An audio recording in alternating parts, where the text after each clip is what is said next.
The first time Elijah Voss swung a hammer on a construction site, he missed the nail entirely and nearly took off his own thumb.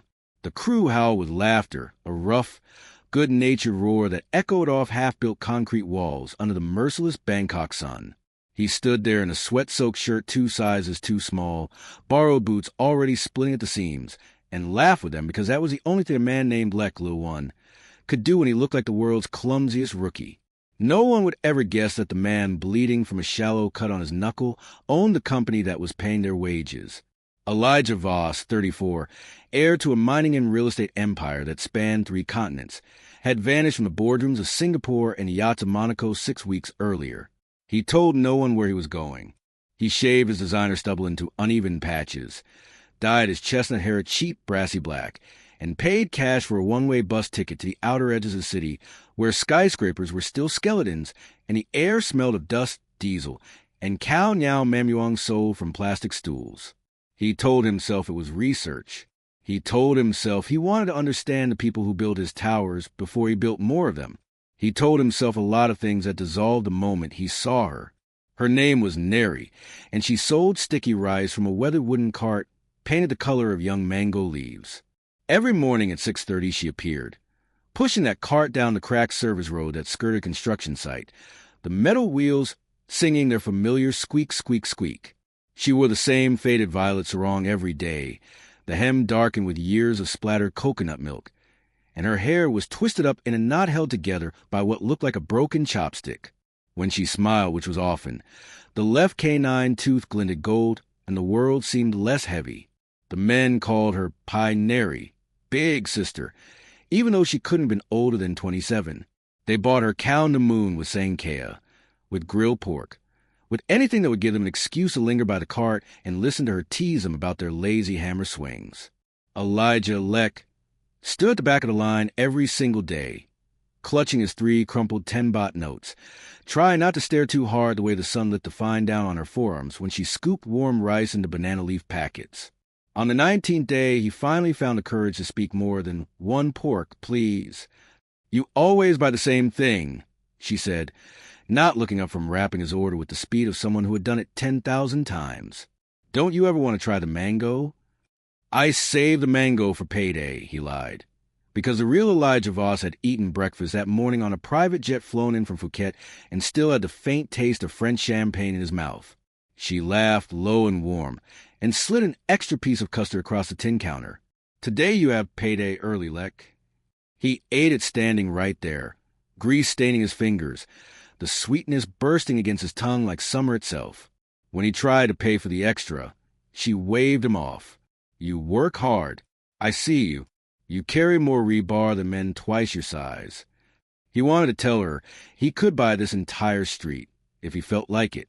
Instead, he bowed his head, mumbled thank you, and felt something inside his chest crack cleanly in two. The weeks began to blur. He learned how to tie rebar until his hands blistered and then calloused. He learned that the foreman slipped half his pay to a bookie and cried in the porta-potty every Friday. He learned that the quiet kid from Ison sent every baht home to a sister with leukemia.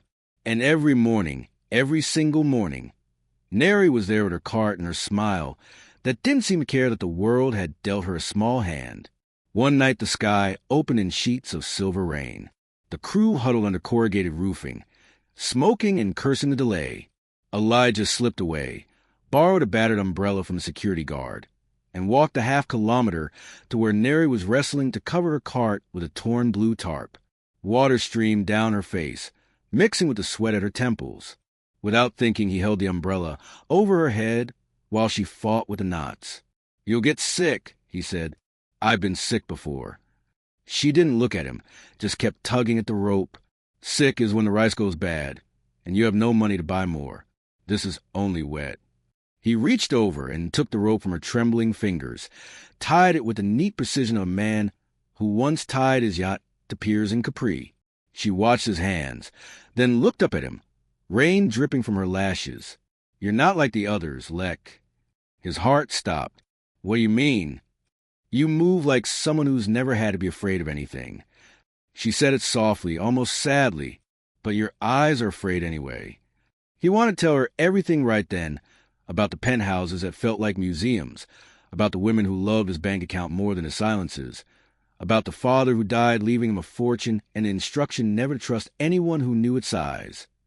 Instead, he just held the umbrella higher, so not a single drop touched her hair. After that, the mornings changed. She saved in the ripest mango. He started bringing her coffee in a cracked ceramic mug. He washed himself in the site's filthy sink. They spoke about small things, the price of pork, the new stray dog with 3 legs, the way the moon looked bruised some nights. But underneath every word ran something deeper, something neither of them named yet. Then came the afternoon the crane malfunctioned. No one was supposed to be directly beneath it. The slab of pre-stressed concrete swung wild, cables screaming. Elijah saw it happening in the slow-motion way people describe near death, saw the slab tilting, saw the men frozen in shock, and then he was running, shoulder-checking the youngest laborer, a boy barely 18, out of the way an instant before 7 tons of concrete crashed exactly where the kid had stood. The site exploded into chaos. Shouts, sirens, someone screaming that the Pharaoh Lek had saved Chai's life. Elijah lay on the ground with the wind knocked out him. Blood trickling from a gash above his eye, staring up at the sky the color of wet ash. When he opened his eyes again, Neri was there. She must have sprinted the whole way from her cart because her sarong was soaked with sweat and rain, and she was crying without making a sound, pressing a clean square cloth against his forehead with shaking hands. "Don't you dare die on me, Lek," she whispered. "Not when I just started waiting for you every morning." He reached up, caught one of her tears on his thumb, and in that moment every lie he'd built between them felt like the heaviest concrete slab of all, still hanging, still waiting to fall. The ambulance ride was a blur of red lights and antiseptic smell. Elijah kept his eyes half closed, pretending the pain in his ribs was worse than it was. Because every time he tried to speak, the paramedic told him to be still. Neri rode with him. Clutching his hand like she was afraid he'd disappear as she let go. Her palm was calloused from years of pushing that cart, and it grounded him more than any painkiller they pumped into his arm. At the public hospital, they stitched the gash above his eye with black thread that looked too coarse for human skin. A nurse asked for his family contact, and he almost laughed. The only family he had left was a cousin in London who still thought he was finding himself on a silent retreat in Chiang Mai. Neri answered for him in rapid Thai, giving the name of a non-existent uncle in Nakhon nowhere. When the nurse left, she sat on the plastic chair beside the bed and stared at him until he met her eyes. "You could have died," she said. "I didn't. You threw yourself under a falling building for a boy you barely know. I know enough. He has a little sister who writes him letters in purple ink." She pressed her lips together, then reached out and touched the fresh stitches with the lightest fingertip. "You are either the best man I've ever met, Lek, or the biggest liar. And right now I'm terrified it's the second one." He wanted to tell her the truth then, in that fluorescent room that smelled of bleach and despair. But the words jammed behind his teeth, because once they were out there would be no taking them back. Instead, he turned his hand palm up on the thin blanket and waited. After a long moment, she threaded her fingers through his. They discharged him the next morning with painkillers he didn't need and instructions to rest for a week. The foreman showed up with an envelope thick with cash, hazard bonus. He said gruffly, plus the crew had taken up a collection. Elijah tried to refuse it, but the old man shoved it into his pocket with a glare that said heroes don't get to be proud. Neri walked him home. Home, for Lek the construction worker, was a windowless room on the 4th floor of a crumbling building where the elevator had died sometime during the Faxon administration. The hallway smelled of fish sauce and mildew. She hesitated at the door when he unlocked it, taking in the single mattress on the floor, the plastic table with one wobbly leg, the hot plate balanced on a stack of bricks. "You live like this?" she asked quietly. "I live simply," he said, and the lie tasted like rust. She stepped inside anyway, slipped off her rubber sandals, and began cleaning without being asked. She wiped dust from the windowsill with the hem of her sarong, boiled water for instant noodles, found the one clean bowl he owned, and rinsed it 3 times. He watched her move through the tiny space like she belonged there, and felt something inside him both sore and splinter. That night she stayed. Not for sex, though, God. He wanted her with an ache that had nothing to do with bruised ribs. She stayed because the rain came again, harder than before, drumming on the tin roof until the city disappeared behind sheets of water. She stayed because he asked her in a voice so raw it embarrassed him. She stayed, and they lay side by side on his narrow mattress, fully clothed, listening to the storm and each other breathing. At some point in the dark, she whispered, "I have never let a man see where I sleep. Not once. And here I am in your room, not even afraid." "I'm the one who's afraid," he said against her hair. "Of what?" "That you'll hate me when you know who I really am." She went very still. Then she rolled over, propped herself on one elbow, and looked at him in the faint glow of the streetlight leaking through the cracked window. "Then tell me now, Lek, or Elijah, or whatever your name is. Tell me before I fall any deeper."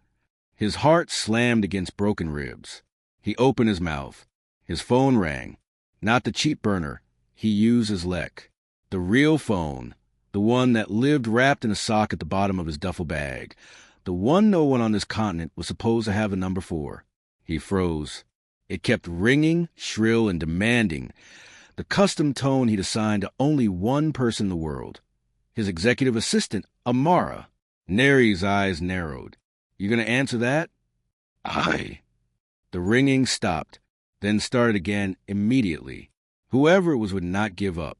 He sat up, pain shooting through his side, and dug the phone out with shaking hands. The screen showed 17 missed calls. All from Amara. All in the last hour. He pressed call back before he could think better of it. "Where the hell are you?" Amara's voice cracked across the line in crisp British accented English. "The board is losing their minds. Your father's will reading is in 9 days, and the European partners are threatening to pull out if you don't show your face. Elijah, people are saying you're dead." Neri sat up slowly beside him.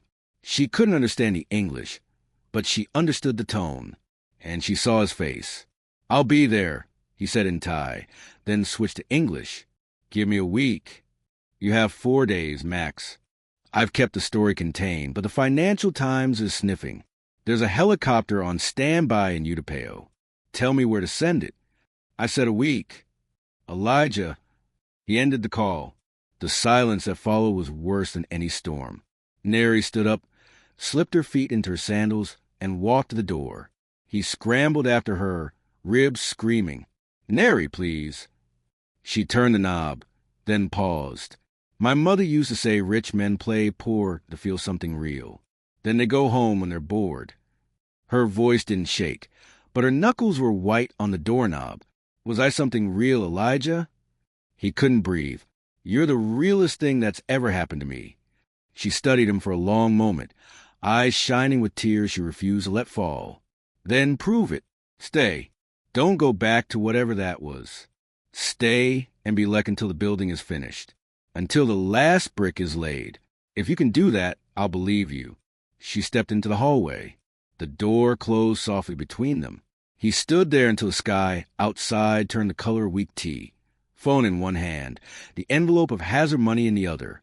For days, until a reading that would make him one of the 20 richest men under 40 on the planet. For days, until the life he'd run from swallowed him whole. He looked around a tiny room that smelled faintly of her coconut rice and rain, at the mattress still warm where she'd lain, at the cracked mug she'd washed for him. Then he did something no one who knew Elijah Voss would have believed possible. He turned the phone off, removed the battery, and dropped both pieces into the toilet tank behind the loose ceramic lid where no one would ever look. He took the thick envelope of cash, walked downstairs in the pouring rain, and gave every baht to the widow on the second floor whose husband had died when the scaffolding collapsed last year. When he came back upstairs, soaked to the bone, he opened the duffel bag that held the last remnants of his old life. 3 bespoke shirts, a Patek Philippe he'd worn to Davos, a passport with more stamps than most people collect in a lifetime. He carried it all to the roof in the storm and one by one fed every piece into a rusted metal drum where the night guard burned trash. The watch took longest. The crystal cracked with a sound like a gunshot before the flames took it. The passport photo curled and blackened, his own face disappearing in orange and gold. Only then did he go back downstairs, crawl onto the mattress that still smelled like her, and sleep for 14 hours straight. When he woke, the rain had stopped. Sunlight poured through the window like an accusation and a promise at the same time. He showered with the cold water that trickled from the broken pipe, dressed in the same torn shirt and 2 small boots, and walked the construction site. The crew greeted him like a returning ghost. "Chai!" The boy he'd saved tried to kneel. Elijah hauled him up and hugged him hard enough to make his ribs throb all over again. At 6:30 sharp, he heard the familiar squeak, squeak, squeak of cartwheels on cracked asphalt.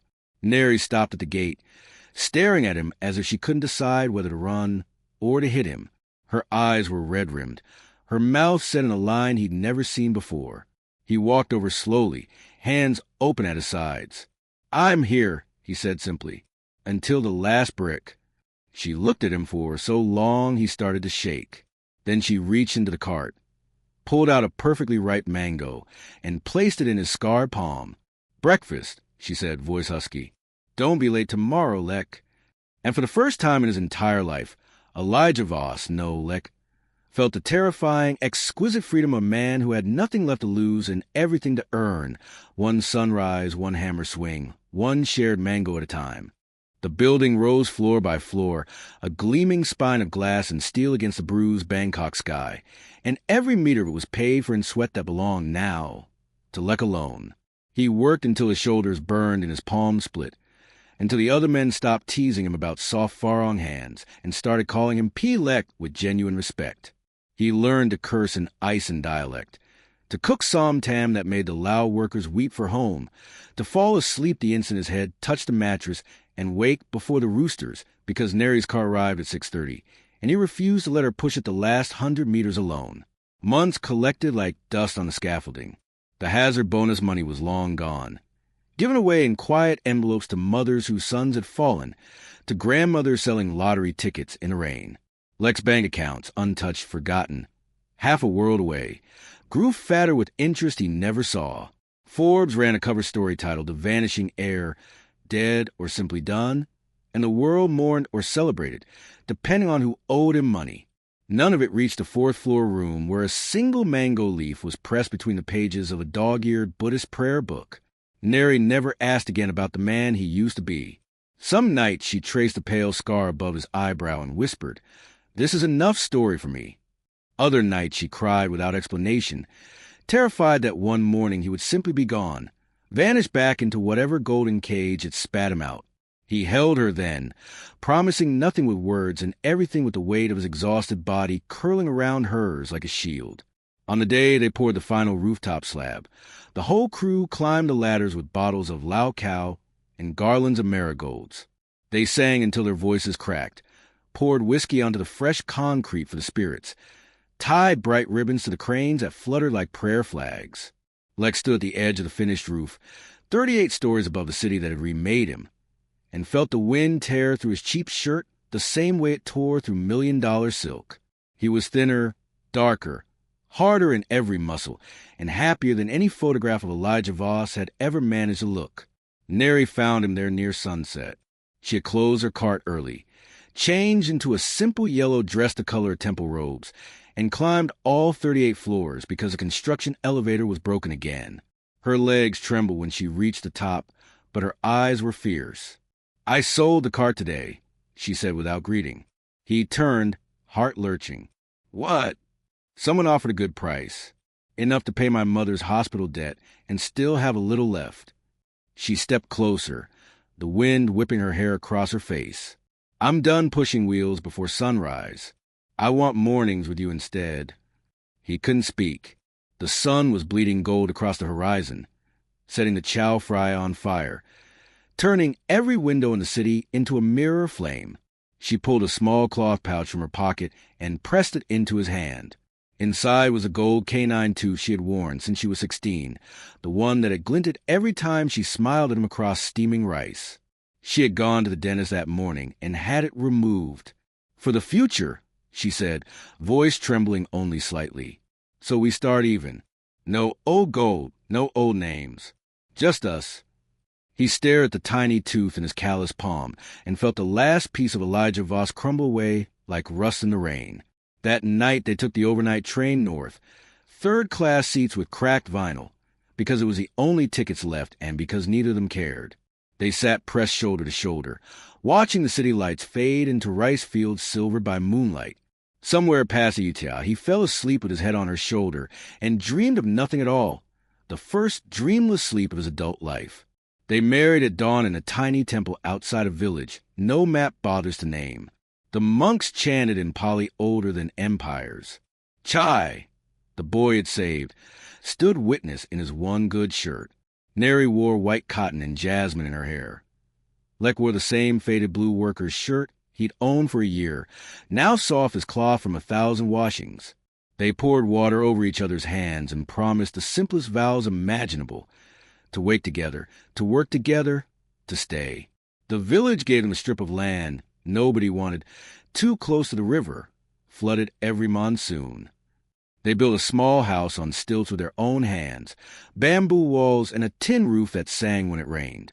Lek learned to plant rice until his back screamed, learned to smile at the sky when it stole half the crop, because the other half was still more than enough.